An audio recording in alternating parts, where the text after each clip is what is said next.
Guys, welcome to my channel knowledge. Last video में part 1 में मैंने आपको बीए प्रोग्राम थर्ड सेमेस्टर की यूनिट फर्स्ट का कुछ इंट्रोडक्शन पार्ट समझा दिया था। आई होप आपको वो समझ में आया होगा।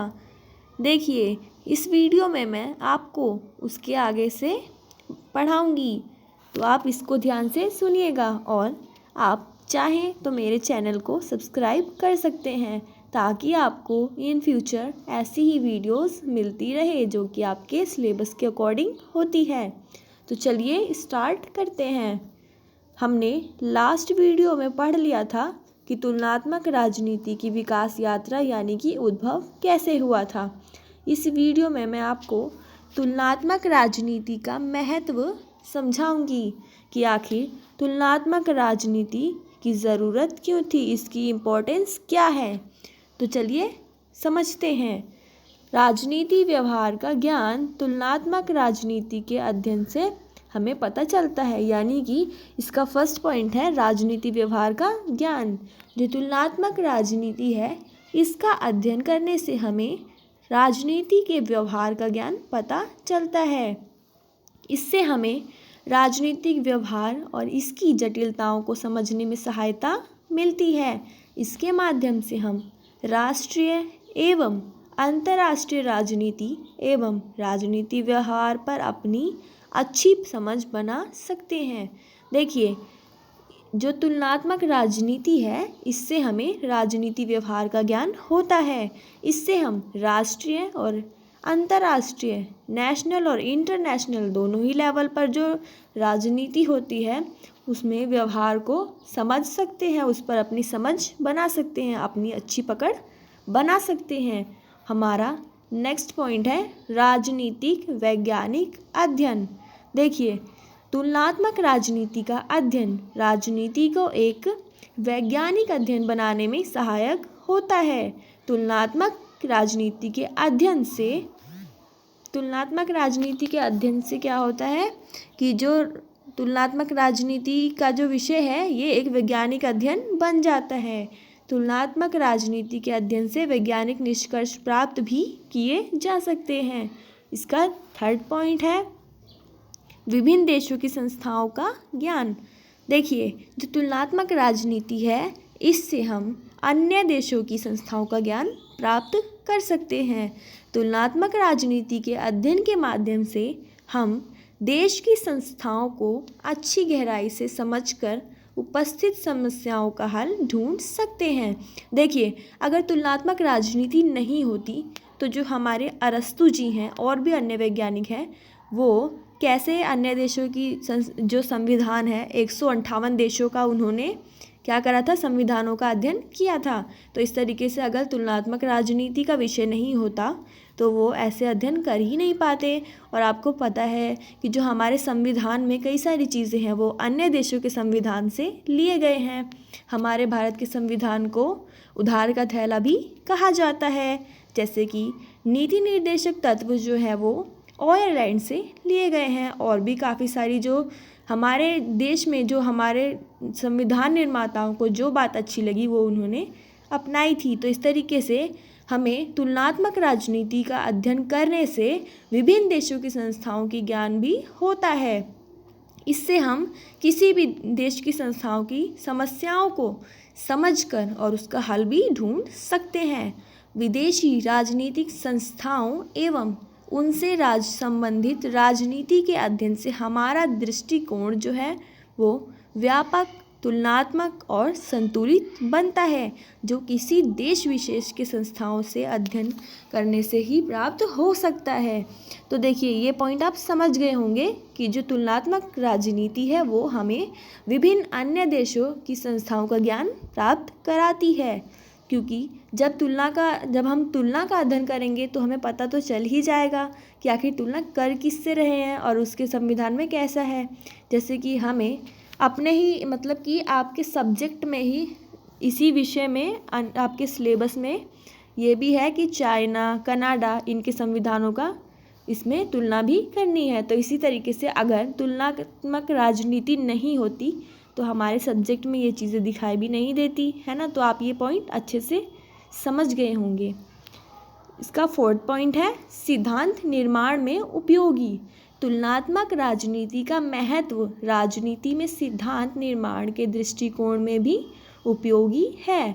राजनीतिक शास्त्र में प्राचीन काल से ही ऐसे सिद्धांतों एवं सामान्य नियमों की खोज की जाती रही है, जिसके माध्यम से भिन्न भिन्न समाजों के राजनीतिक व्यवहार को समझा जा सकता है। देखिए, ये जो पॉइंट्स है इसमें बताया गया है कि जो तुलनात्मक राजनीति है ये राजनीति में सिद्धांत के निर्माण में भी सहायक होती है। इसका 5th पॉइंट है राजनीतिक सिद्धांतों के पुनर्निर्माण में सहायक। जो तुलनात्मक राजनीति है उसके माध्यम से हम यह जान सकते हैं कि प्रचलित या पारंपरिक राजनीतिक सिद्धांत वर्तमान परिवर्तित परिस्थितियों या समस्या में किस सीमा तक उपयोगी या अनुपयोगी सिद्ध हो सकती है। यानी कि जो राजनीतिक सिद्धांत हैं जो हमने मतलब कि पहले पढ़ा था उसमें क्या है, उसके पुनर्निरीक्षण में यानी कि उसका रीएवैल्यूएशन में भी सहायक होती है तुलनात्मक राजनीति। अतः अनुशासन अध्ययन पद्धति में सहायक। तुलनात्मक राजनीति के अध्ययन में अंततः अनुशासनात्मक अध्ययन पद्धति का प्रयोग किया जाता है। परिणाम स्वरूप इसके अध्ययन से सामाजिक विज्ञानों के अन्य विषयों के बारे में एक व्यापक समझ बनती है। यानी कि अंतः अनुशासन मतलब इंटरनल डिसिप्लिन के अध्ययन में ये सहायक होता है। इससे अपने देश के अंदर अनुशासन को भी बनाया जा सकता है। तो इस तरीके से आई होप आप इसके महत्व को अच्छी तरीके से समझ गए होंगे।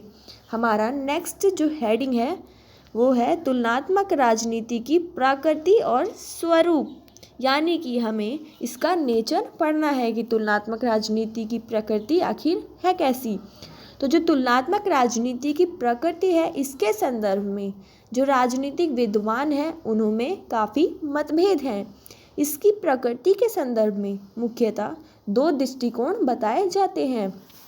जो तुलनात्मक राजनीति की प्रकृति है इसको लेकर जो राजनीतिक विद्वान हैं इनमें काफ़ी मतभेद है। इसकी प्रकृति के 2 दृष्टिकोण ही बताए जाते हैं।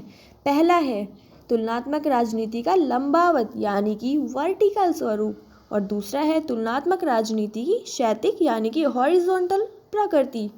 तो देखिए, जो वर्टिकल है इसमें क्या होता है, इस मत में विश्वास रखने वाले विचारकों के अनुसार जो तुलनात्मक राजनीति है ये एक ही देश में स्थित विभिन्न स्तरों पर स्थापित सरकारों का विश्लेषण और अध्ययन करती है। इसमें राष्ट्रीय, प्रांतीय, स्थानीय सरकारों का परस्पर तुलना को महत्व दिया जाता है। इस दृष्टिकोण के जो आलोचक हैं उनका कहना है कि यह दृष्टिकोण यानी कि ये जो लंबवत दृष्टिकोण है ये तर्क संगत नहीं है, न्याय संगत नहीं है, क्योंकि इसके अंतर्गत राजनीति संस्थाओं का अध्ययन पर ही बल दिया जाता है। तो इस तरीके से इससे राजनीति व्यवहार की जटिलताओं को नहीं समझा जा सकता क्योंकि इसमें सिर्फ व्यवहार का अध्ययन किया जाता है। तो इस तरीके से जो इसके आलोचक हैं वो मत देते हैं। यानी कि जो लंबवत स्वरूप है इसके अंदर क्या होता है, सबसे पहले राष्ट्रीय, फिर प्रांतीय, फिर स्थानीय, इस तरीके से जो एक सीक्वेंस वाइज क्या करा जाता है, तुलना की जाती है, सरकार के संस्थाओं का अध्ययन किया जाता है। दूसरा है तुलनात्मक राजनीति का क्षैतिज प्रकृति। इस मत के जो विचारक हैं वो कहते हैं कि तुलनात्मक राजनीति राष्ट्रीय सरकारों का क्षैतिज तुलनात्मक अध्ययन है। इस धारणा के अनुसार तुलना 2 प्रकार से हो सकती है। पहला, एक ही देश में विद्यमान राष्ट्रीय सरकार की विभिन्न कॉलों के आधार पर। दूसरा, विश्व में विद्यमान राष्ट्रीय सरकारों की तुलना हो सकती है। अब देखिए, ये जो इसकी हॉरिजॉन्टल प्रकृति है, क्षैतिज प्रकृति है, इसमें क्या होता है कि जो तुलनात्मक राजनीति है इसका राष्ट्रीय सरकारों का क्षैतिज तुलनात्मक अध्ययन किया जाता है। इसके अंदर 2 प्रकार से तुलना होती है। एक तो राष्ट्रीय सरकार के बीच में, देश में उपस्थित राष्ट्रीय सरकार के बीच में। दूसरा कि राष्ट्रीय सरकारों की तुलना करना। तो इस तरीके से इसमें भी 2 मत पाए जाते हैं। अब हमारा नेक्स्ट हेडिंग है तुलनात्मक राजनीति का विषय क्षेत्र। तुलनात्मक राजनीति के विषय क्षेत्र का सीमांकन अभी तक भी नहीं हो पाया है। देखिए, इसका विषय क्षेत्र काफ़ी लंबा है, इसे संकुचित नहीं किया जा सकता। ये आज भी 21वीं शताब्दी में भी अभी तक संक्रमण की अवस्था में है, तो इस तरीके से इसे अभी तक सीमांकित नहीं किया जा सका है।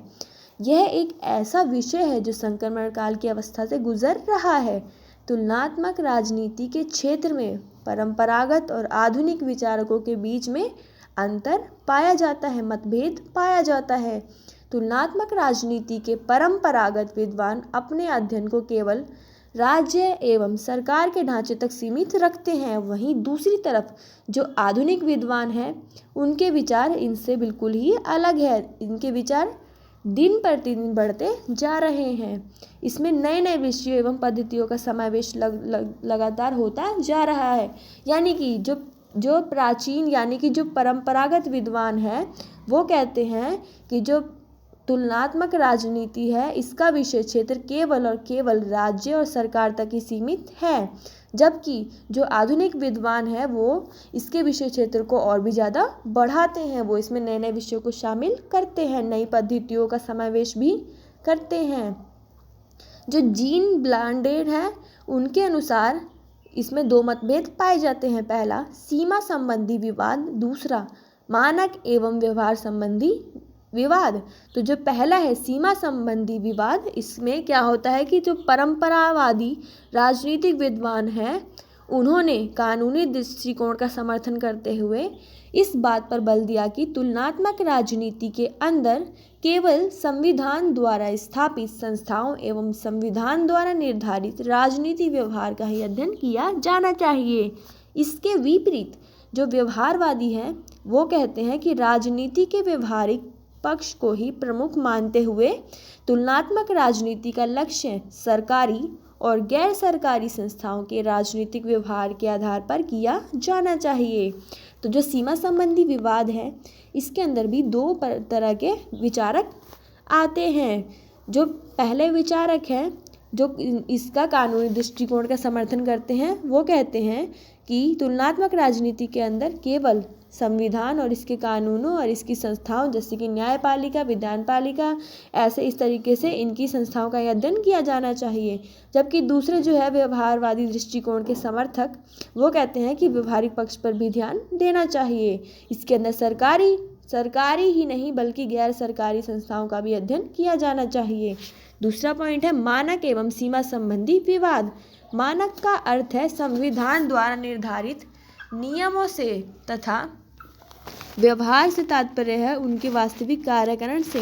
एक तरफ परंपरागत जो विचारक हैं, वो कहते हैं कि संवैधानिक मानकों को महत्वपूर्ण मानते हैं। जो परंपरागत विचारक है, वो संवैधानिक मानकों को महत्वपूर्ण मानते हैं। वहीं तुलनात्मक राजनीति के आधुनिक विचारक मानक की अपेक्षा वास्तविक राजनीति व्यवहार से ज़्यादा महत्वपूर्ण मानते हैं। यानी कि जो मानक और सीमा संबंधी विवाद है, इसके अंदर दो तरह की विचारधारा के लोग आते हैं। पहला तो है कि जो संविधान को और नियमों यानी कि जो व्यवहारवादी है, वो कहते हैं कि व्यवहार पर ध्यान देना चाहिए, और दूसरे जो है परंपरागत, वो कहते हैं कि जो तुलनात्मक राजनीति है उसके अंदर आधुनिक की अपेक्षा प्राचीन पर ज़्यादा महत्वपूर्ण माना जाना चाहिए। तो इस तरीके से दोनों में विवाद होता रहता है। दो तरह के विवाद यहाँ पर बताए गए हैं। जीन ब्लांडेल के अनुसार मतभेद बताए गए हैं तुलनात्मक राजनीति के विषय क्षेत्र को लेकर। और हमारा नेक्स्ट जो हेडिंग है वो है तुलनात्मक राजनीति अध्ययन की सीमाएं। यानी कि देखिए, कोई भी जो सिद्धांत होता है उसमें अपने आप में ही कुछ सीमाएं या फिर बुराइयां या फिर बाधाएं समझ लीजिए वो भी होती है। उसकी महत्वपूर्णता जितनी होती है उतनी ही उसकी कुछ सीमाएं या बाधाएं भी होती है। तो सबसे पहला है पर्याप्त सूचना का अभाव। राजनीतिक संस्थाओं और प्रक्रियाओं के मध्य तुलना हेतु सूचना एवं तथ्यों की आवश्यकता होती है, जबकि कई देशों से सूचनाएं एकत्रित करने में अनेक कठिनाइयों का सामना करना पड़ता है, जिससे तुलना करना कठिन हो जाता है। यद्यपि उदारवादी लोकतांत्रिक देशों जैसे कि अमेरिका और ब्रिटेन में चीन, क्यूबा, उत्तरी कोरिया जैसे देशों की अपेक्षा सूचनाओं की उपलब्धता सरल है। अब देखिए इसमें क्या बताया गया पहला पॉइंट में कि पर्याप्त सूचना का अभाव, यानी कि अगर हम तुलनात्मक राजनीति के अध्ययन को समझते हैं, तुलनात्मक राजनीति का अध्ययन करते हैं, तो हमें सबसे पहली समस्या का सामना करना पड़ेगा कि हमारे पास पर्याप्त सूचना यानी इंफॉर्मेशन नहीं मिलेगी। अब ये क्यों नहीं मिलेगी? क्योंकि सूचनाएं एकत्रित करना इतना भी आसान नहीं होता है। जैसे कि देखिए कई देश हैं वो हमारे भारत के मित्र हैं, जबकि कई इसके विरोधी भी हैं। तो जैसे कि जो मित्र हैं लोकतांत्रिक देश जो है उदारवादी, अमेरिका, ब्रिटेन जैसे, यहाँ से जो इंफॉर्मेशन कलेक्शन है वो तो बहुत ही ज़्यादा इजी होता है कंपैरिजन टू चीन, क्यूबा, उत्तरी कोरिया जैसे देशों की अपेक्षा, क्योंकि इनसे हमारे भारत के जो रिश्ते हैं हमेशा ही तनावपूर्ण बने रहते हैं। तो इस तरीके सबसे पहली समस्या जो है वो है पर्याप्त सूचना का अभाव। दूसरा हमारा जो सीमा है वो है चर कारकों की अधिकता। राजनीतिक प्रणालियों के तुलनात्मक विश्लेषण के लिए अनेक कारकों की आवश्यकता होती है जो राजनीतिक व्यवस्था में निर्माण में सहायक होते हैं। इसमें आर्थिक, भौगोलिक एवं ऐतिहासिक कारक प्रमुख है। राजनीतिक क्रिया एवं प्रक्रिया में सैकड़ों मतदाताओं, प्रशासकों एवं नेताओं का सक्रिय योगदान रहता है। कई बार सामाजिक एवं आर्थिक कारक सांस्कृतिक कारकों में इतना घुल मिल जाते हैं कि किसी सामान्य निष्कर्ष तक पहुंचना मुश्किल हो जाता है। देखिए जो दूसरा पॉइंट है चर या कारकों की अधिकता, इसके अंदर क्या बताया गया है कि जो तुलनात्मक अध्ययन है, तुलनात्मक विश्लेषण है, इसके अंदर कई कारकों की आवश्यकता हमें पड़ती है। तो इसके अंदर जो राजनीतिक व्यवस्था के निर्माण में सहायक होती है, तो इस तरीके से ये बहुत ही ज़्यादा होते हैं, यानी कि इसके अंदर मतदाताओं, प्रशासकों और नेताओं का बहुत ही ज़्यादा योगदान रहता है। तो इस तरीके से कई बार सामाजिक एवं आर्थिक कारक सांस्कृतिक कारकों में इतना घुल मिल जाते हैं कि सामान्य निष्कर्ष तक पहुंचना मुश्किल हो जाता है। यानी कि जो सामाजिक और आर्थिक कारक है वो सांस्कृतिक में मिल जाते हैं। और तीसरा पॉइंट है मानक और व्यवहार में अंतर। तुलनात्मक राजनीति का अध्ययन अत्यधिक कठिन इसलिए भी होता है क्योंकि इसका सरोकार मानक और व्यवहार दोनों से ही होता है। विभिन्न राजनीतिक प्रणालियों का स्वरूप कैसा है या विभिन्न राजनीतिक प्रणालियों का स्वरूप कैसा हो सकता था, यानी कि इसमें कहीं ना कहीं बात वैल्यू की आती है और व्यवहार की भी आती है। कैसा हो सकता है और कैसा हो सकता था, इन दोनों ही चीज़ों पर इसमें ध्यान दिया जाता है। इसमें फैक्ट भी होती है और वैल्यू भी, दोनों पर ही नज़र रखी जाती है। सरल शब्दों में कहा जाए तो ये सिद्धांत व्यवहार, इसमें सिद्धांत और व्यवहार दोनों पर ही ध्यान दिया जाता है, जबकि दोनों में बहुत बड़ा ही फासला होता है। और अब इसमें निष्कर्ष में अगर हम पहुंचते हैं तो हम इस प्रकार कह सकते हैं कि तुलनात्मक राजनीतिक विश्लेषण से हम देश की कई समस्याओं को गहराई से समझ सकते हैं और उसका समाधान यानी कि हल भी ढूंढ सकते हैं। इसके द्वारा छात्र, शिक्षक, राजनीतिक विद्वान, राजनीतिज्ञ और नौकरशाहों की उपयोगी जानकारी प्राप्त होती है।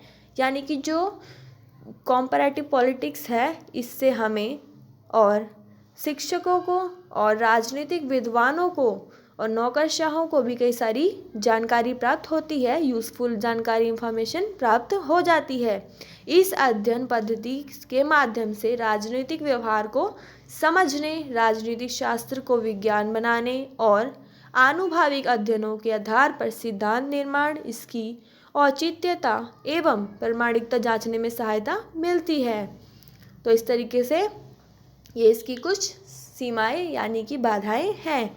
तो अगर आपको वीडियो अच्छी लगे तो प्लीज़ लाइक करना और अपने दोस्तों के साथ इसे शेयर करना ताकि उन्हें भी बिना किसी पैसों के और बिना किसी कॉस्ट के, मतलब उन्हें कोई महंगी किताबें ना खरीदनी पड़े और उनका भी कुछ फ़ायदा हो जाए। तो इस तरीके से ड्यू के स्टूडेंट्स जो हैं उनका कुछ फ़ायदा हो जाए, तो इस तरीके से आप उनको सेंड कीजिएगा। और मिलते हैं नेक्स्ट वीडियो में। तो बाय।